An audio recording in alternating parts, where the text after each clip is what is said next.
জয় হলো না ক্ষয়। পাপ আমাকে গ্রাস করিবে, আমি হব নরকবাসী। তবু কেন সুপথ ছেড়ে কুপথ ভালোবাসি গো, কুপথ ভালোবাসি।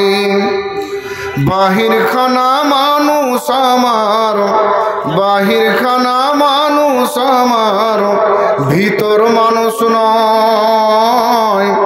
জানি না জীবনে আমার জয় হলো না ক্ষয় গো, জয় হলো না ক্ষয়। কোরআন হাদিস শুনতে তাতে মনটি নাহি বসে, গান বাজনা শুনতে তারা দারুণ ভাবে রসে গো, দারুণ ভাবে রসে। কবরের হিসাব বলে, কবরের হিসাব বলে মনে নাহি ভয়। জানি না জীবনে আমার জয় হলো না ক্ষয় গো, জয় হলো না ক্ষয়। আমার মতো পাপী যেন কেউ নাহি হয়। জানি না জীবনে আমার জয় হলো না ক্ষয় গো, জয় হলো না ক্ষয়। উপস্থিত পরম শ্রদ্ধেয় সুনামধন্য শ্রদ্ধাস্পদেশের সভাপতি মশাই, ওলামা ইকরাম, আমার সম্মুখে বসে থাকা বয়োজ্যেষ্ঠ বয়কনিষ্ঠ শ্রদ্ধাভাজন স্নেহভাজন শ্রোতামণ্ডলী, পর্দার আড়ালের অবলা সরলা সুশিক্ষিতা স্নাশিসা মা ও বোনেরা, প্রশংসা মহান সত্তার, যার অশেষ কৃপায়, যার অশেষ অনুকম্পায়, যার অশেষ দয়ায় আমরা এই পবিত্র মহফিলে উপনীত হয়েছি, উপস্থিত হয়েছি। যেই মহান সত্তা আমাদেরকে এই পবিত্র জায়গায় আসার উদ্দীপনা দিয়েছেন, অনুপ্রেরণা জাগিয়েছেন, সেই মহান সত্তার যৎকিঞ্চিত প্রশংসার পর বিশ্বনবী জনাবে মুহাম্মদুর রাসূলুল্লাহ সাল্লাল্লাহু তাআলা আলাইহি ওয়া সাল্লামের উপর শত কোটি শান্তির ধারা বর্ষিত হোক।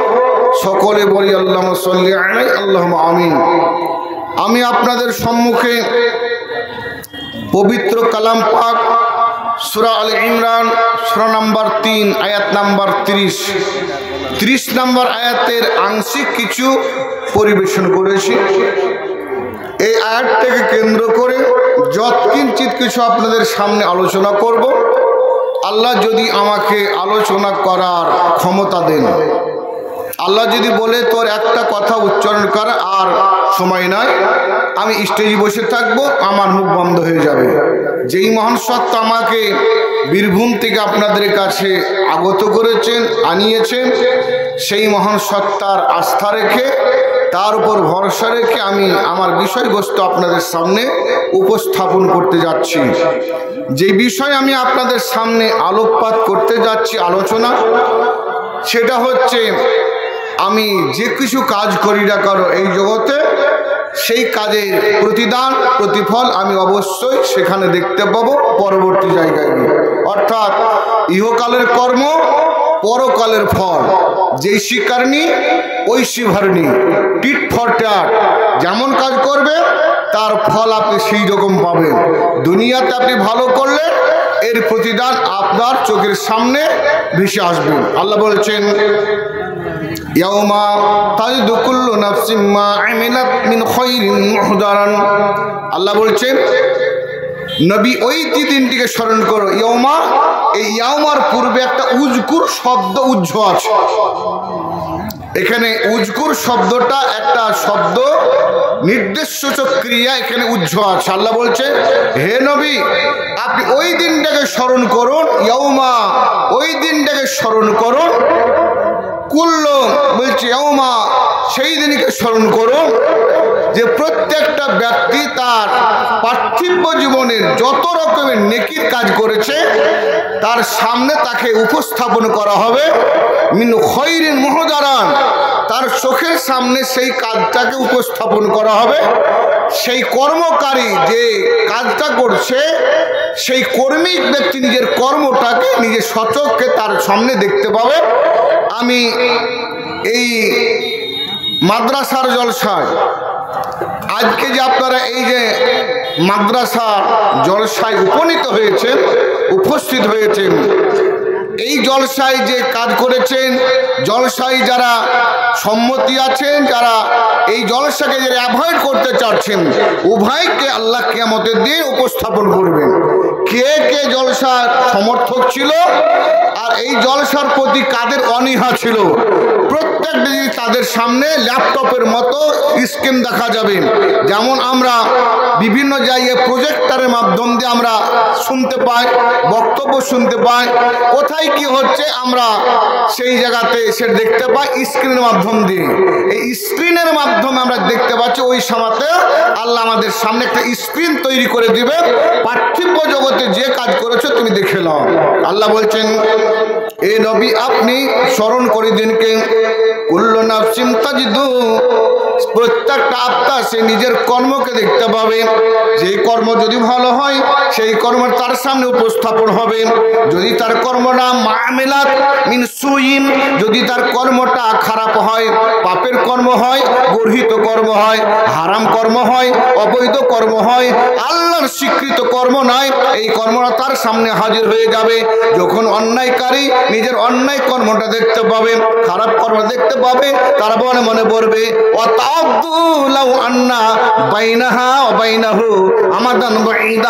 তারা বলবে, হাই রে আল্লাহ, এই দিনটা কেন আমাদের কাছে আসলো? আমাদের এই দিনটা, এই ল্যাপটপটা, এই স্ক্রিনটা আমাদের কাছে এলো কেন?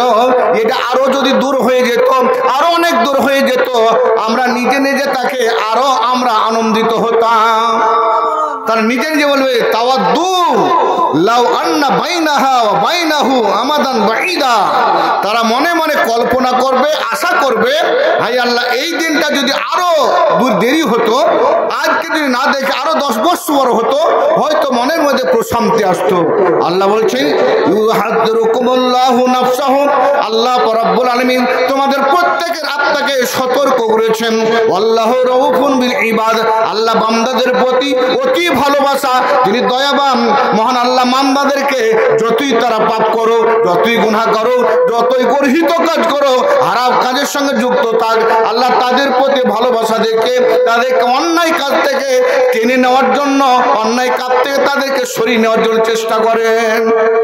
তা আল্লাহ রাব্বুল আলামিন প্রত্যেকটা ব্যক্তিকে তার নিজের কর্মসূচি তার সামনে উপস্থাপন করা হবে।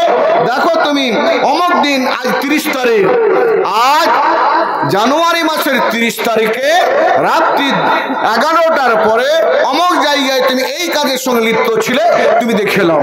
বিশ্বনবী জনাবে মুহাম্মদ রাসূলুল্লাহ সাল্লাল্লাহু আলাইহি ওয়াসাল্লাম হাদিসের মধ্যে বর্ণনা করছেন, হাদিসটা বর্ণনা করেছেন আব্দুল্লাহ বিন উমর। বিশ্বনবী নিজের শালা, উমর হচ্ছে বিশ্বনবীর শ্বশুর, উমরের ছেলে আব্দুল্লাহ, তিনি হাদিসটা বর্ণনা করছেন। তিনি বিশ্বনবীর কাছ থেকে 1630টি হাদিস বর্ণনা করেছেন। 1630টি হাদিসের বর্ণনাকারী তিনি হচ্ছেন আব্দুল্লাহ বিন উমর। এই হাদিসটা সহিহ বুখারীর 2441 নম্বর হাদিস, সহিহ মুসলিমের 52 নম্বর হাদিস। বিশ্ব বলছেন, অনেক উমর রাদিয়াল্লাহু তাআলা আনহু قال رسول الله صلى الله عليه وسلم يدني المؤمن, আল্লাহ রাব্বুল আলামিন কিয়ামতের দিনে, ইন্নাল্লাহ ইউদনিল মুমিনা ইয়াউমাল কিয়ামাতে, কিয়ামতের দিনে আল্লাহ রাব্বুল আলামিন হাজার হাজার মানুষ একটা জায়গায় বসে থাকবে, হিসাবের জন্য তারা উপস্থাপন হবে। সেই জায়গা থেকে আল্লাহ একজন মানুষকে বলবেন, ওই ব্যক্তিকে আমার কাছে নিয়ে এসো। এমন একজন ব্যক্তিকে বলবেন, ইউদনিল মুমিনা, মুমিন ব্যক্তিকে আল্লাহর নিকটে বলবেন, আল্লাহর সিংহাসনের সামনে তাকে উপস্থাপন করা হবে।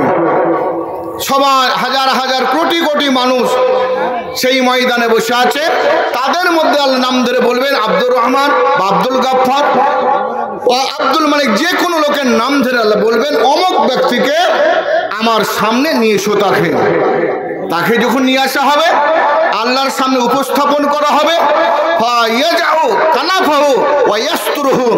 আল্লাহ রাব্বুল আলামিন তাকে কাছে নিয়ে তার মাথার ওপর তার হাতটা রাখবেন। আল্লাহর হাত আছে এই হাদিস থেকে প্রমাণ। আল্লাহ তার মাথার উপরে হাত রাখবে, ওয়ায়াস্তুরুহু, আল্লাহ নিজের পর্দা দিয়ে, নূরের পর্দা দিয়ে তাকে ঘিরে নেবেন, আল্লাহ জ্যোতির পর্দা দিয়ে তাকে ঘিরে নেবেন। ভাইয়া কোল অতবার আল্লাহ বলেন, আতারিফু জাম্বা কাজা, আতারিফু জাম্বা কাজে, এই আব্দুর রহমান, এই আব্দুল গাফফার, তুমি বলো জানুয়ারি মাসের 30 তারিখ বিগত দিনে রাত্রিবেলাতে তুমি 10টার সময়, 11টার সময়, 11:30টার সময় এই তুমি কাজ করেছিলে কিনা? আতারিফু জাম্বা কাজা, আতারিফু জাম্বা কাজা, এই কাজ করেছো, এই কাজের সঙ্গে লিপ্ত ছিলে তুমি, তা বলো। দুটো জিনিস আল্লাহ জিজ্ঞাসা করবেন। কি বলবেন?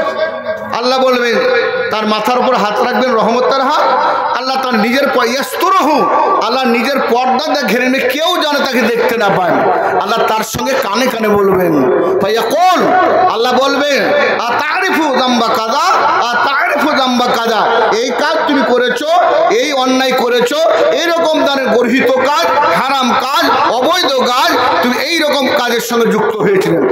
সেই ব্যক্তি সঙ্গে সঙ্গে ভাইয়া বলো নাম ইয়া রব্বি, সেই ব্যক্তি হ্যাঁ আল্লাহ এই কাজ করেছিলাম, এই কাজ রাতের বেলায়, দিনের বেলায় এই কাজে লিপ্ত ছিলাম আমি, এই কথা বলবে। শুধু তাই হাত্তা কররা বিজুনুবিহি, ওই ব্যক্তির কাছ থেকে আল্লাহ স্বীকার করিয়ে নিবে আরো কোথায় কোথায় কি কাজ করেছো, এই কাজের সঙ্গে কোথায় কোথায় আরো যুক্ত ছিলে, এইরকম কাজ দ্বিতীয় কোথায় করেছো কিনা, কত রকমের গুনাহ করেছো, সমস্ত গুনাহকে তার কাছ থেকে স্বীকার করিয়ে নেওয়া হবে। যখন স্বীকার করতে হবে, সেই ব্যক্তি নিজে মনে মনে চিন্তা করবে, আন্নাহু কাদ হালাকা, নিশ্চিতভাবে নির্ঘাত সেই ব্যক্তি ধ্বংস হয়ে যাবে। কোন এক যদি বিপদগামী লোক হয়, কোন একজন ব্যক্তি হত্যাকারী হয়, তাকে বিচারের কাঠগড়ায় যখন উঠানো হবে, বিচারক জাজ যখন তার বিচার করবে, বিচারের সামনে যদি স্বীকার করে আমি অমুক ব্যক্তিকে দিনের বেলায় বা রাতের বেলায় নিজে হাতে বম দিয়ে হোক, রিভলভার দিয়ে হোক, বা যে কোনো অস্ত্র দিয়ে হোক আমি হত্যা করেছি, তাহলে সেই ব্যক্তি যখন হত্যা স্বীকার করে নেবে, তখন তার নিজের মনে মনে কল্পনা হবে আমার হয়তো ফাঁসি হবে অথবা আমার জীবজ্যাবত জেল হবে, এটা নিজে নিজে ভেবে নেবে। সেই ব্যক্তি তখন মনে মনে কল্পনা করবে, ওরাফি নাফসিহি, মনে মনে কল্পনা করবে আন্নাহু কাদ হালাকা, সেই ব্যক্তি এখন ধ্বংস হয়ে যাবে, এই ব্যক্তির সাজা নিশ্চিত হবে, এই ব্যক্তি জাহান্নামে যাবে। কেন? এত পাপ করেছে, এত গুনার কাজ করেছে, জান্নাত যাওয়ার মতো আর তার কোনো কাজ নয়, এইরকম মনের মধ্যে নিজে কল্পনা করবে। এই কল্পনা করতে করতে সেই ব্যক্তির চোখ দিয়ে ঝরঝর করে পানি ঝরবে, পানি ঝরবে। আমি তো আজ ধরা পড়ে গেলাম, সমস্ত রকমের কাজ, পাপের কাজ আমি স্বীকার করে নিলাম, আল্লাহ আমাকে এর বিনিময়ে সাজা নির্ঘাত দিবেন, আমাকে জাহান্নাম যেতে হবে, এটা মনের মধ্যে কল্পনা হবে। ভাইয়া কোন আল্লাহ বলবেন, এ বান্দা সতর্ক আলাইকা ফিদ দুনিয়া, এ বান্দা আব্দুর রহমান তুমি শুনে রাখো, এই পাপ তুমি দুনিয়ায় করেছিলেন, আমি তোমার পাপটাকে দুনিয়ায় গোপন রেখেছিলাম। সতর্কহা আলাইকা ফিদ দুনিয়া, এই পাপটা আমি দুনিয়াতে পর্দা করে ঘিরেছিলাম, তোমার জনপ্রাণী কেউ জানে না, কোনো ব্যক্তি তোমার প্রতিবেশী, আত্মীয় স্বজন বা দূরাত্মীয় কেউ এই পাপের কথা জানে না, আমি মহান আল্লাহ এই পাপটা তোমার কাছ থেকে গোপন করেছিলাম। আজ আকফুরুল ইয়াউমা, আমি আল্লাহ তোমার কাছে এই পাপটা আর কোনো রকম ধরবো না, আমি তোমাকে মাফ করে দিলাম, তোমাকে জান্নাত যাওয়ার ব্যবস্থা করে দেবো। ভাই উতা বেহাসানাতিহি, আল্লাহ রাব্বুল আলামিন ফেরেশতাকে বলবেন যাও এই ব্যক্তির হাতে, ডান হাতে আমলনামা দিয়ে দাও, জান্নাত যাওয়ার প্রমাণপত্রটা তার হাতে দিয়ে দাও, জান্নাত যাওয়ার সার্টিফিকেট তার হাতে তুলে দাও, ওই ব্যক্তি জান্নাত যাওয়ার জন্য প্রস্তুত হয়ে যাবে, ওই ব্যক্তি জান্নাতে যাবে। আপনি পাপ করছেন দুনিয়াতে, এই পাপের ফল পরকালে দেখতে পাবেন। যা কিছু মনে মনে করেন, মনের মধ্যে পরিকল্পনা করছেন, আপনারা কেউ জানতেন না প্রতিবেশী, আপনি মনে মনে সেই কাজটা অন্যায় হোক বা ন্যায় হোক, যা কিছু মনের মধ্যে কল্পনা করছেন, আপনি এই জিনিসটা কিয়ামতের দিন আপনার সামনে উপস্থাপন হয়ে যাবে, আপনি সচক্ষে ছেড়ে দেখতে পাবেন। আল্লাহ বলেছেন মা আমিলাত মিন খায়রিন মুহদা ওয়া মা আমিলাত মিন সুইন, তুই ভালো হোক মন্দ হোক সেই কাজের ফল তোমার সামনে উপস্থাপন হয়ে যাবে। বিশ্বনবী বলছেন ওয়াম্মাল কুফফার ওয়াল মুনাফিকুনা, আর ওই ব্যক্তি পৃথিবীতে যদি কাফের হয়ে মারা যায়, পাপী হয়ে মারা যায়, ইসলামকে অ্যাভয়েড করে মারা যায়, ইসলামকে অস্বীকার করে মারা যায়, অথবা দ্বিচারী মুসলমান হয়, কপট মুসলমান হয়, মুনাফিক মুসলমান হয়, সেই ব্যক্তি যদি হয় ফায়ুনাদা বিহি আলা রুসিল খলায়েকে, সমস্ত মাখলুকাতের সামনে কিয়ামতের দিন আল্লাহ তাকে ডাকবেন, ডেকে নিয়ে শোকে। এমন একজন লোককে ডাকা হবে, হাজার হাজার কোটি কোটি মানুষের সামনে তাকে ডাকা হবে। সে একজন বেঈমান, সে একজন বেনামাজি, সে একজন পাপী লোক, তাকে ডাকা হবে। ডাকার পর আল্লাহর তরফে বলা হবে, শুনে রাখো এই ব্যক্তি হচ্ছে পাপী ব্যক্তি, আলা এই ব্যক্তি হচ্ছে আল্লাহ লানতুল্লাহ, আল্লাহর তরফ থেকে এর উপরে লানত হবে, অভিসম্পদ হবে, এদের ওপর আল্লাহর তরফ থেকে শাস্তি নাজিল হবে। এরা পৃথিবীর মধ্যে আমার নিদর্শনকে, আমার নির্দেশকে, আমার স্বীকৃতিকে এরা পৃথিবীর মধ্যে এরা অস্বীকার করেছিল, অতএব এরা জাহান্নাম যাবে।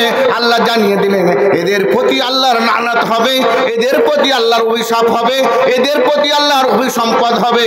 এরা জান্নাত যাবে না, এরা জান্নাত যাবে না, এরা জাহান্নামের মধ্যে নিক্ষিপ্ত হবে। এরা পৃথিবীর মধ্যে আল্লাহর অস্তিত্বকে অস্বীকার করেছে। আমাদের মধ্যে যদি মানুষ এই রকমের অস্তিত্বকে আমরা অস্বীকার করে থাকি, নির্ঘাত আমাদেরও ভবিষ্যৎ খারাপ আছে। বিশ্বনবী জনাবে মুহাম্মদুর রাসূলুল্লাহ সাল্লাল্লাহু তাআলা আলাইহি সাল্লামের প্রিয়তমা স্ত্রী আয়েশা সিদ্দিকা রাদিয়াল্লাহু তাআলা আনহা, তিনি বিশ্বনবীর কাছ থেকে 2210টি হাদিস বর্ণনা করেছেন।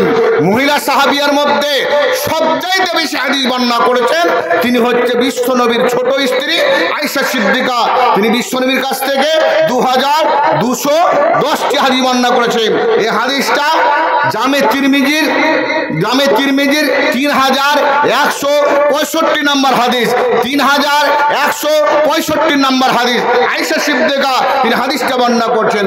আয়েশা ক্বালাত জা রাজুলুন, বিশ্বনবীর প্রিয় সাহাবিয়া, বিশ্বনবীর নিজের স্ত্রী আয়েশা সিদ্দিকা বলছেন, আল্লাহ রাসূল সাল্লাল্লাহু আলাইহি ওয়াসাল্লাম একটি জায়গায় মসজিদ নববীর মধ্যে বসে রয়েছেন। এমন শোনাতে জনৈক একজন সাহাবী, সেই জন একজন কনভার্ট মুসলমান বা একজন দূরবর্তী মুসলমান নবীর কাছে বসলো।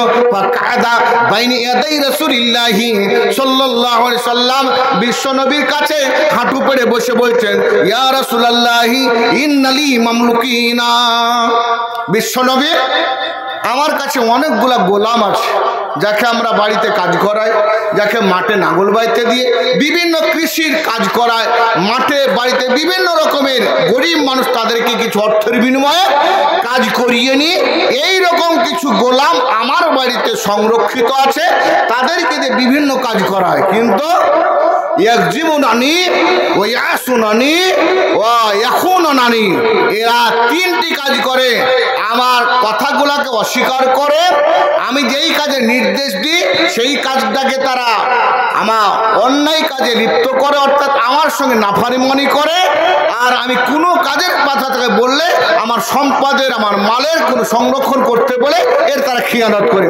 এদের মধ্যে কোনো রকমের সততা পায় না, যার ফলে আস্তেমোহ ও আজরে বহন, আমি তাদেরকে গালাগালি দিই, আমি তাদেরকে হাতে লাঠি দিয়ে মারি, কোন হাতে চট দিয়ে মারি। আল্লাহ রাসূল কাইফা আনা মিনহুম, কিয়ামতের দিনে তাদের সঙ্গে আমার অবস্থাটা কি হবে?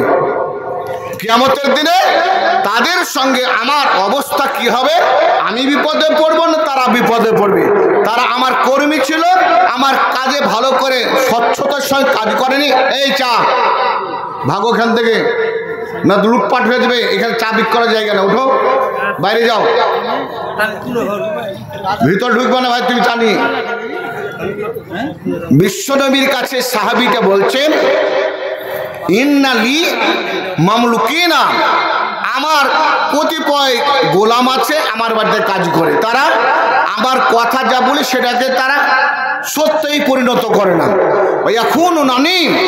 তারা আমার সম্পদের দায়িত্ব রাখলে সেই সম্পদের ভালো করে হেফাজত করে না, মানের খেয়ানত করে, আমার নির্দেশনা খেয়ানত করে, ওই আসুন আনি এবং তারা আমার কর্মের প্রতি তারা নাফরমানি করে, অতএব এরা আমার কাজে স্বচ্ছতার সাথে কাজ করে না।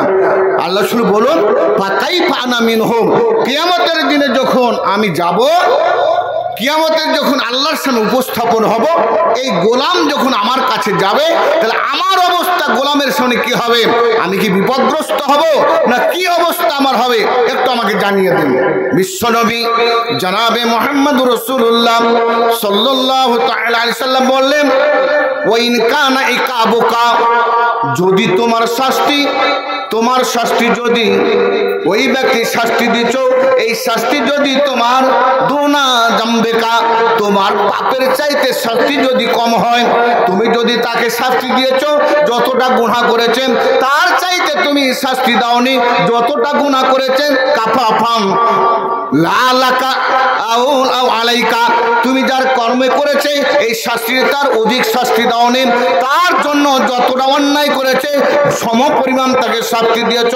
কিয়ামতের দিনে তোমার নেকিও হবে না, তোমার গুনাহ হবে না, তোমার শাস্তিও হবে না, গুনাহও লেখা হবে না, তোমার নামে কোনো নেকিও লেখা হবে না, সম পরিমাণ হয়ে যাবে। তুমি কিয়ামতের দিনে রক্ষা পেয়ে যাবে, সেই জায়গায় তোমার কোনো রকমের বিপদ হবে না। ওয়াইর কানা ইকাবুকা ইয়াহুম, আর যদি তোমার সাজাটা তাদের সাজার চাইতে ফাউকা বিজুনুবিহিম, যদি তার সাজাটা তোমার এই সাজার চাইতে যদি তোমার সাজাটা একটু বেশি হয়ে যায়, যদি তোমার সাজা হয়তো হচ্ছে অন্যায় করেছে 1 টাকা পরিমাণ, তুমি তাকে শাস্তি দিলে 1.5 টাকা পরিমাণ, তাহলে তোমার কি হবে? সেই তোমার নিজের অংশ থেকে নেকি কেটে ফাজলু মিনকাল, তোমার মধ্যে থেকে নেকি কেটে তাকে দিয়ে ফাইসালা করা হবে। আর ওয়াইনে কাবকা, আর তুই তোমার গুনাহ সাজা যদি তোমার ওর চাইতে যদি কম হয়, যে অন্যায় করেছে অন্যায় চাইতে তোমার সাজাটা কম হয় নেই বলে ফাজলাল্লাকা, তাহলে তোমার খাতাতে আল্লাহ নেকি লিখে দিবে, নেকি নিয়ে তুমি জান্নাতে যাবে। সেই গোলামেরা রাখালেরা তোমার উপর কোনো রকমের আর বিচার করবে না, অপবাদ দিবে না, তারা নির্ঘাত তারা তোমাকে সমর্থন করে আল্লাহ তোমাকে জান্নাত যাওয়ার ব্যবস্থা করে দেবে। আর যদি তোমার গুনাহটা তাদের কাজের চাইতে বেশি হয়ে যায়, তাহলে উক্তুসালাহ, তারা তোমার কাছ থেকে প্রতিশোধ নেবে, প্রতিশোধ নিয়ে তোমার নেকির খাতাতে কেটে তাদেরকে দিয়ে তাদেরকে জান্নাত দেওয়া হবে, আর তোমাকে জাহান্নামের মধ্যে নিক্ষেপ করা হবে, জান্নাত যাবে না। তুমি ওই রকম গোলামেদের প্রতি তুমি অনেক অত্যাচার করেছো। এই কথা যখন সাহাবাটা শুনলে সঙ্গে সঙ্গে পাতানা হারাজুল ফাজাআলা ইয়াহতিফু ইয়াবকা, সেই সাহাবী নবীর কাছ থেকে একটু সরে গিয়ে দূরে একটু বসলেন, বসার পর ফাজাআলা ইয়াহতিফু, সেই ব্যক্তি চিৎকার করতে লাগলেন, ওয়ায়াবকি, এবং তা কাঁদতে লাগলেন, এমন জোরে কাঁদছেন, মাথা বাড়াচ্ছেন, বুক চাপড়াচ্ছেন, এত অনুনয় বিনয় করে নবীর সামনে কান্না করতে লাগলো। আমি আজ গোলামেদের প্রতি অত্যাচার করেছি, আমি আমার ছেলেদের প্রতি অত্যাচার করেছি, আমি আমার বারাখালের প্রতি অত্যাচার করেছি, কিয়ামতের দিনে আমার জান্নাত যাওয়া হবে না। সেই জন্য একটু দূরে বসে বসে মাথায় চাপড় দিয়ে মাথাকে ধরে চিৎকার করে কাঁদতে লাগলো, আমি জান্নাত দিতে পারবো না, নামাজ পড়লাম কত, রোজা রাখলাম কত, কতই না আল্লাহর পথে জিহাদ করলাম, সমস্ত জিনিস আমার নিষ্ফল হয়ে গেল, আমার জান্নাত যাওয়ার কোনো উপায় হবে না। বিশ্বনবী দেখছেন লোকটা অস্থির হয়ে গেছে। বিশ্বনবী যখন কথা শুনলে, সেই লোকটা কথা শুনে জাহান্নামের ভয়ে অস্থির হয়ে গেছে। নবী বলছেন, আমা এই ব্যক্তি যে কান খুলে শুনো, তাকরাও, তুমি কি কোরআনের মধ্যেকার এই আয়াতটি পড়নি? ওয়ানাজাউল মাওয়াজিনাল কিসত লিয়াউমিল কিয়ামাত, কিয়ামতের দিনে তোমাদের সামনে আল্লাহ একটা দাঁড়ি পাল্লা, একটা তুলা যন্ত্র কায়েম করবেন। এই তুলা যন্ত্র কায়েম করে ওয়াইন কানা মিসকাল হাব্বাতিন মিন খরদালিন, যদি তোমার মধ্যে ঈমান একটা রায়ের দানা পরিমাণ থাকে, আতাইনা বিহা, আল্লাহ বলছেন আমি ওই নেকিটা যেই জায়গায় সংরক্ষিত থাক ওই নেকিটা আমি তোমাদের সামনে উপস্থাপন করব। ওয়াকাফা বিনা হাসিবা, আর এইটাই তোমার সেই জায়গাতে সবচাইতে উত্তম প্রকারে হিসাব দেওয়া হবে। তুমি সেই দিন জাহান্নাম যাবে না, তোমাকে জান্নাত আল্লাহ দিবেন। যদি তোমার সরষা বরাবর তুমি যদি একটা নেকি করে থাকো, এই নেকির প্রতিদানের বিনিময়ে তুমি জান্নাত যাবে, এই নেকির বিনিময়ে তুমি জান্নাত যাওয়ার রাস্তা পেয়ে যাবে। ভাইয়ের আমার, বন্ধুর আমার, এই কথা যখন নবী বলেন, সেই ব্যক্তি তখন বলছেন ইয়া রাসূলুল্লাহ মা আজিদুল লি ওয়া লি হাওলাই, আল্লাহ রাসূল আমি আর কিচ্ছু পাচ্ছি না আমার জন্য এবং এই গোলামগালা যাদের প্রতি আমি অত্যাচার করেছি, যাদেরকে আমি গালি দিয়েছি, যাদেরকে অপ্রীতিকর কথা, অশলীল কথা, তাদের কাছে গর্হিত কথা তাদেরকে বলেছি, এখন দেখছি আমার আর বাঁচার যদি উপায় থাকে মিম্মা রাক্ত ফিহিম, আমি তাদেরকে যখন ছেড়ে দিয়েছি তাদের পর রাগান্বিত অবস্থায় এখন আমার কর্ম হচ্ছে উশহিদুকা, আল্লাহ রাসূল আপনাকে আমি সাক্ষী রেখে বলছি আন্নাহু কুল্লুহুম হারারুন, আমি বলছি আপনার সামনে আপনাকে সাক্ষী রেখে উশহিদুকা, আপনাকে আমি সাক্ষী রেখে বলছি আন্নাহুম কুল্লুহুম হারারুন, এরা প্রত্যেক ব্যক্তি তারা